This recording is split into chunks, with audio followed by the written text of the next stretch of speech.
ಓಂ ಶಾಂತಿ. ಶ್ರೀಕೃಷ್ಣ ಜನ್ಮಾಷ್ಟಮಿ ಹಬ್ಬದ ಆಧ್ಯಾತ್ಮಿಕ ರಹಸ್ಯ.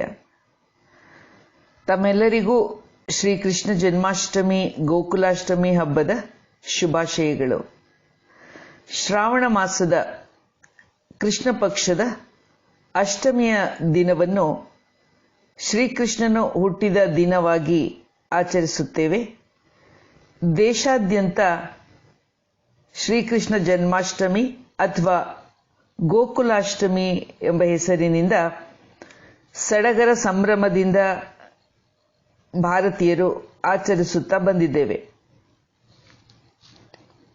ಶ್ರೀಕೃಷ್ಣ ಜನ್ಮಾಷ್ಟಮಿಯ ದಿನ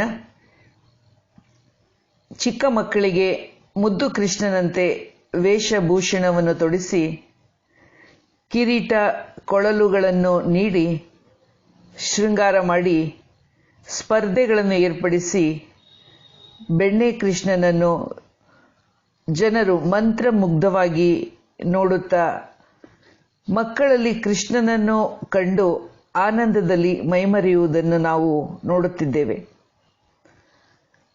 ಶ್ರೀಕೃಷ್ಣನು ಸರ್ವಾಂಗ ಸುಂದರನು, ಸರ್ವಗುಣ ಸಂಪನ್ನನು, 16 ಕಲಾ ಸಂಪನ್ನ, ಸಂಪೂರ್ಣ ನಿರ್ವಿಕಾರಿ, ಮರ್ಯಾದಾ ಪುರುಷೋತ್ತಮನಾದ ಸ್ವರ್ಗದ ದೇವತೆಯಾಗಿದ್ದಾರೆ.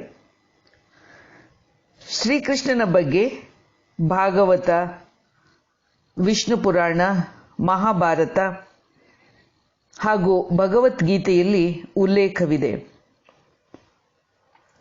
ಭಾಗವತದಲ್ಲಿ ವಿಶೇಷವಾಗಿ ಕೃಷ್ಣನ ಬಾಲಲೀಲೆಯ ಬಗ್ಗೆ ವರ್ಣನೆ ಇದ್ದರೆ, ಮಹಾಭಾರತದಲ್ಲಿ ಗೀತೋಪದೇಶವಿದೆ.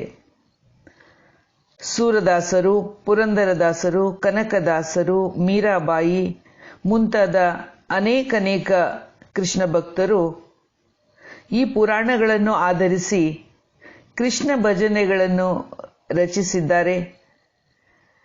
ಆ ಮಹಾನ್ ಕವಿಗಳ ರಚನೆಗಳು ಇಂದಿಗೂ ಜನಪ್ರಿಯವಾಗಿದೆ. ಶ್ರೀಕೃಷ್ಣನ ವಾಸವನ್ನು ನಂದಗೋಕುಲ, ಬೃಂದಾವನ, ದ್ವಾರಕ, ಮಥುರ ಎಂದು ಬರೆಯಲಾಗಿದೆ. ಶ್ರೀಕೃಷ್ಣನ ವಿಶೇಷ ಪೂಜೆಯನ್ನು ಗುಜರಾತ್ನಲ್ಲಿ ದ್ವಾರಕಾಧೀಶನೆಂದು, ಒರಿಸ್ಸಾದಲ್ಲಿ ಜಗನ್ನಾಥನೆಂದು, ಮಹಾರಾಷ್ಟ್ರದಲ್ಲಿ ವಿಠೋಬನೆಂದು, ಕರ್ನಾಟಕದಲ್ಲಿ ಉಡುಪಿಯ ಕೃಷ್ಣನೆಂದು ವೈಭವದ ಪೂಜೆ ಮಂದಿರಗಳಲ್ಲಿ ನಡೆಯುತ್ತದೆ.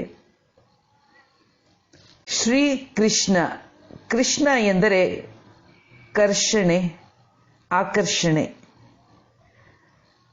ಕೃಷ್ಣನನ್ನು ಭಕ್ತರು ಮನಮೋಹನ, ಚಿತ್ತಚೋರ, ಶ್ಯಾಮಸುಂದರ ಎಂದೆಲ್ಲ ಹಾಡಿ ಹೊಗಳುತ್ತಾರೆ. ಅಂದರೆ ಶ್ರೀಕೃಷ್ಣ ಸೌಂದರ್ಯದ ಗಣಿಯಾಗಿದ್ದಾನೆ ಎನ್ನಬಹುದು. ವಾಸ್ತವದಲ್ಲಿ ಪರಮಾತ್ಮ ಸತ್ಯಂ ಶಿವಂ ಸುಂದರಂ ಈ ಆಕರ್ಷಣೆಯನ್ನು ಹೊಂದಿರತಕ್ಕಂತಹ ಆನಂದ ಸ್ವರೂಪನಾಗಿದ್ದಾರೆ. ಆತ್ಮನನ್ನು ಆಕರ್ಷಿಸುವ ಪರಮಾತ್ಮನೇ ನಿಜವಾದ ಅರ್ಥದಲ್ಲಿ ಆತ್ಮ ಕೃಷ್ಣನಾಗಿದ್ದಾರೆ. ಅರ್ಥಾತ್ ಆತ್ಮವನ್ನು ಆಕರ್ಷಿಸುವ ಕೃಷ್ಣನಾಗಿದ್ದಾರೆ. ಪರಮಾತ್ಮನು ದುರ್ನಡತೆಯಿಂದ ಮಾನವನನ್ನು ಬಿಡಿಸುವವರಾಗಿದ್ದಾರೆ.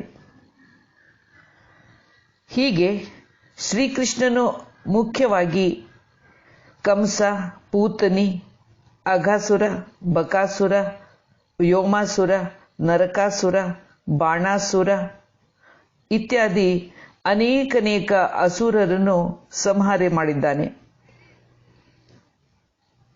ಕಾಳಿಂಗ ಮರ್ದನದ ಪ್ರಸಂಗದಲ್ಲಿ ಜೀವನ ಎಂಬ ನದಿಯಲ್ಲಿ ಅರಿಷಡ್ ವರ್ಗಗಳೆಂಬ ವಿಷ ತುಂಬಿದ ಕಾಳಿಂಗ ಸರ್ಪವು ತನಗೂ ಸರ್ವರಿಗೂ ತೊಂದರೆಯನ್ನು ಕೊಡುತ್ತಿರುವಾಗ ನಿರ್ವಿಕಾರಿಯಾದ ಶ್ರೀಕೃಷ್ಣನು ಈ ಅರಿಷಡ್ ವರ್ಗಗಳ ಮೇಲೆ ವಿಜಯ ಸಾಧಿಸಿ ಎಲ್ಲರನ್ನೂ ಸುಖಿಯನ್ನಾಗಿ ಮಾಡಿದನು ಎಂಬ ದ್ಯೋತಕವಾಗಿ ವಿಷಸರ್ಪ ಅಂದರೆ ಅರಿಷಡ್ ವರ್ಗಗಳ ಮೇಲೆ ಜಯಗಳಿಸಿದ ದ್ಯೋತಕವಾಗಿ ಕಾಳಿಂಗ ಮರ್ದನವನ್ನು ಮಾಡಿದನೆಂಬ ಪ್ರಸಂಗ ಬರುತ್ತದೆ. ಅದೇ ರೀತಿಯಲ್ಲೇ ಗೋಪಿಕಾ ಸ್ತ್ರೀಯರ ವಸ್ತ್ರಾಪಹರಣದ ಒಂದು ಪ್ರಸಂಗದಲ್ಲಿ ಇದರ ಆಧ್ಯಾತ್ಮಿಕ ಅರ್ಥವನ್ನು ನಾವು ನೋಡಿದಾಗ, ಮನುಷ್ಯನಿಗೆ ಅರ್ಥಾತ್ ಆತ್ಮನಿಗೆ ಈ ದೇಹವೇ ಒಂದು ವಸ್ತ್ರ, ಆದರೆ ಈ ದೇಹ ಎಂಬ ವಸ್ತ್ರವೇ ತಾನೆಂಬ ಅಜ್ಞಾನದಿಂದ ದೇಹ ಮೋಹದಲ್ಲಿ ಸಿಲುಕಿದಾಗ ಪರಮಾತ್ಮನು ಈ ದೇಹದ ಅಜ್ಞಾನದ ಆವರಣ ಎಂಬ ವಸ್ತ್ರವನ್ನು ಅಪಹರಿಸುತ್ತಾನೆ. ಅರ್ಥಾತ್ ಯಾವಾಗ ಆತ್ಮಗಳು ಈಶ್ವರಿಯ ಜ್ಞಾನದ ಆನಂದದಲ್ಲಿ ತನ್ಮಯವಾಗುತ್ತೇವೆಯೋ ಆಗ ನಮ್ಮ ದೇಹಾಭಿಮಾನವನ್ನು ಪರಮಾತ್ಮ ಅಪಹರಿಸುತ್ತಾನೆ ಹಾಗೂ ಆತ್ಮ ಸ್ವರೂಪದ ಸತ್ಯ ಜ್ಞಾನವನ್ನು ಜ್ಞಾನೋದಯ ಕೊಡುತ್ತಾನೆ ಎಂಬ ಅರ್ಥವೇ ಈ ವಸ್ತ್ರಾಪಹರಣದ ಪ್ರಸಂಗವಾಗಿದೆ.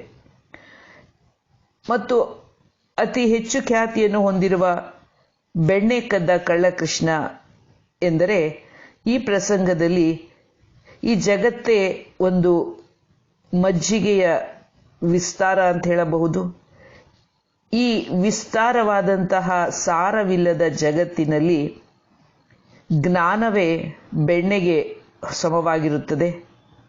ಹೀಗೆ ಸತ್ಯಜ್ಞಾನ, ತ್ರಿಕಾಲದ ಜ್ಞಾನ, ಶ್ರೇಷ್ಠ ಕರ್ಮಗಳ ಜ್ಞಾನ ಎಂಬ ಬೆಣ್ಣೆಯನ್ನು ಮಾತ್ರವೇ ಶ್ರೀಕೃಷ್ಣ ಇಚ್ಛಿಸುತ್ತಿದ್ದ, ಸ್ವೀಕರಿಸುತ್ತಿದ್ದ ಎಂದು ಸುಜ್ಞಾನವನ್ನು ಬೆಣ್ಣೆಗೆ ಹೋಲಿಸಿ ಬೆಣ್ಣೆಯನ್ನು, ನವನೀತವನ್ನು ಶ್ರೀಕೃಷ್ಣ ಬೆಣ್ಣೆ ಪ್ರಿಯನೆಂಬುದು ಒಂದು ಮಹಿಮೆಗೆ ಹೋಲಿಸಬಹುದು. ಈ ಕಲಿಯುಗದಲ್ಲಿ ನಡೆನುಡಿ ಕಲುಷಿತವಾಗದೆ, ಕ್ರೋಧವಶರಾಗದೆ, ಮೋಹಪಾಶಕ್ಕೆ ಬಲಿಯಾಗದೆ, ಅಹಂಕಾರಕ್ಕೂ ಸಿಲುಕದೆ ಇದ್ದವರು ಯಾರೂ ಇಲ್ಲ. ಆದರೆ ಶ್ರೀಕೃಷ್ಣನು ನಿರ್ಮೋಹಿ, ನಿರಹಂಕಾರಿ ಹಾಗೂ ಮಹಾಯೋಗಿಯಾಗಿದ್ದರು. ಶ್ರೀಕೃಷ್ಣನ ಮೂರ್ತಿಯನ್ನು ಮಂದಿರಗಳಲ್ಲಿ ವೈಭವದಿಂದ ಶೃಂಗರಿಸಿ ಆಕರ್ಷಕವಾಗಿ ಅಲಂಕರಿಸಿ ಪೂಜಿಸಲಾಗುತ್ತದೆ. ಹಾಗೂ ಈ ಜನ್ಮಾಷ್ಟಮಿಯ ದಿನದಂದು ವಿವಿಧ ಬಗೆಯ ತಿಂಡು ತಿನಿಸುಗಳ ನೈವೇದ್ಯವನ್ನು ಕೃಷ್ಣನಿಗೆ ಅರ್ಪಿಸುವರು. ಶ್ರೀಕೃಷ್ಣನ ಮತ್ತೊಂದು ವಿಶೇಷತೆ ಎಂದರೆ ಕೊಳಲನಾದ. ಮುರಳಿ ಲೋಲ ಎಂದು ಕೃಷ್ಣನಿಗೆ ಮಹಿಮೆ ಇದೆ. ಶ್ರೀಕೃಷ್ಣನ ಈ ಮುರಳಿ ಎಂದರೆ ಇದು ವಾಸ್ತವ ಅರ್ಥದಲ್ಲಿ ಆತ್ಮಜ್ಞಾನ, ಈಶ್ವರಿಯ ಜ್ಞಾನ ಹಾಗೂ ಶ್ರೇಷ್ಠ ಈಶ್ವರಿಯ ಜ್ಞಾನವೇ ಆತ್ಮವನ್ನು ಸೆಳೆಯುವಂತಹ ಒಂದು ಕೊಳಲ ನಾದಕ್ಕೆ ಸಮಾನವಾಗಿದೆ ಅಂತ ಹೋಲಿಸಬಹುದು. ಈ ಜ್ಞಾನದ ನಿನಾದದಲ್ಲಿ ಶೀತಲತೆ ಅನುಭವ ಆಗುತ್ತದೆ. ಸಾಮಾನ್ಯವಾಗಿ ಶ್ರೀಕೃಷ್ಣನ ಕೊಳಲು ನಾದವನ್ನು ಮಾಡುತ್ತಿರುವಂತಹ ದೃಶ್ಯದಲ್ಲಿ ಗೋವುಗಳು, ಗೋಪಗೋಪಿಯರು ಆಕರ್ಷಿತರಾಗಿ ಕೃಷ್ಣನತ್ತ ಓಡೋಡಿ ಬರುವುದನ್ನು ಹಾಗೂ ಕೃಷ್ಣನ ಸುತ್ತ ಭಾವುಕರಾಗಿ ಮೈಮರೆತು ನೆರೆದಿರುವ ದೃಶ್ಯದ ಚಿತ್ರಗಳು ಅತ್ಯಂತ ಅದ್ಭುತವಾಗಿವೆ. ಇದು ಜ್ಞಾನಾಕರ್ಷಣೆಗೆ ಆತ್ಮರೆಂಬ ಗೋಪಿಯರು ಪರಮಾತ್ಮನೆಡೆಗೆ ಆಕರ್ಷಿತರಾಗುವುದರ ಒಂದು ಆಧ್ಯಾತ್ಮ ರಹಸ್ಯವಾದ ದೃಶ್ಯಗಳಾಗಿವೆ. ಭಕ್ತರು ಕೃಷ್ಣನನ್ನು ಭಕ್ತಿ ಭಾವದಿಂದ ನಮಸ್ಕರಿಸುತ್ತಾರೆ, ಪೂಜಿಸುತ್ತಾರೆ ಹಾಗೂ ಧನ್ಯತಾ ಭಾವವನ್ನು ಅನುಭವ ಮಾಡುತ್ತಾರೆ. ಪ್ರಸ್ತುತ ಪ್ರಜಾಪಿತ ಬ್ರಹ್ಮಕುಮಾರಿ ಈಶ್ವರೀಯ ವಿಶ್ವವಿದ್ಯಾಲಯದ ತತ್ವಜ್ಞಾನದ ಪ್ರಕಾರ ಶ್ರೀಕೃಷ್ಣನ ಪುನರಾಗಮನ ನಿಕಟ ಭವಿಷ್ಯದಲ್ಲಿಯೇ ಆಗಲಿದೆ.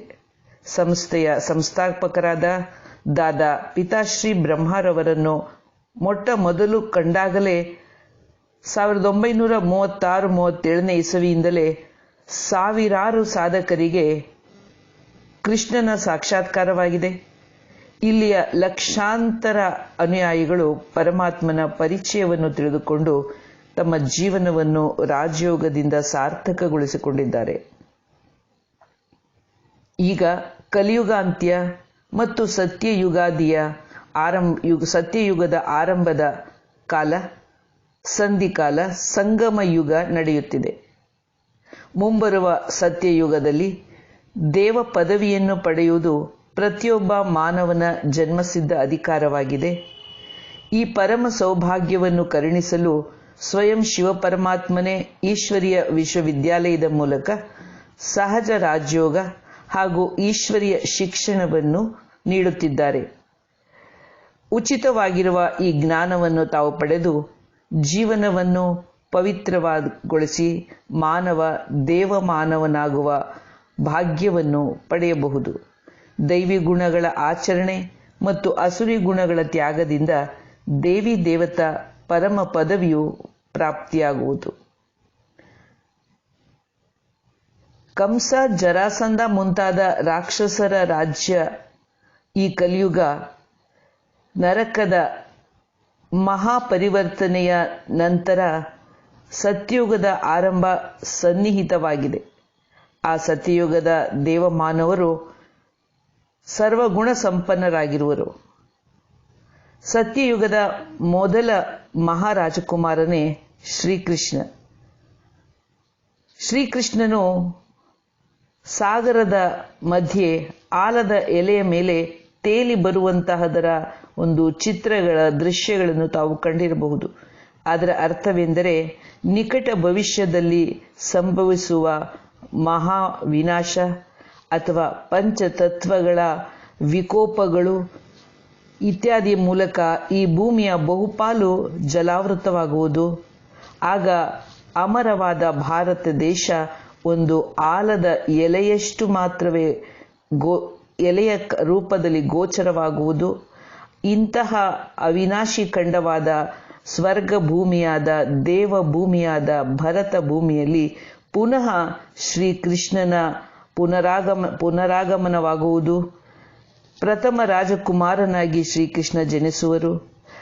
ಅದರ ಪವಿತ್ರ ಸ್ಮರಣಾರ್ಥವಾಗಿ ಶ್ರೀಕೃಷ್ಣ ಜನ್ಮಾಷ್ಟಮಿಯನ್ನು ನಾವು ವರ್ಷವೂ ಆಚರಿಸುತ್ತೇವೆ. ಈ ಮಹಾ ಹಬ್ಬ, ಈ ಪರ್ವ, ಈ ಶ್ರೀಕೃಷ್ಣ ಜನ್ಮಾಷ್ಟಮಿಯು ತಮ್ಮ ಜೀವನದಲ್ಲಿ ಸುಖ, ಶಾಂತಿ ಹಾಗೂ ದೈವತ್ವವನ್ನು ತರಲಿ.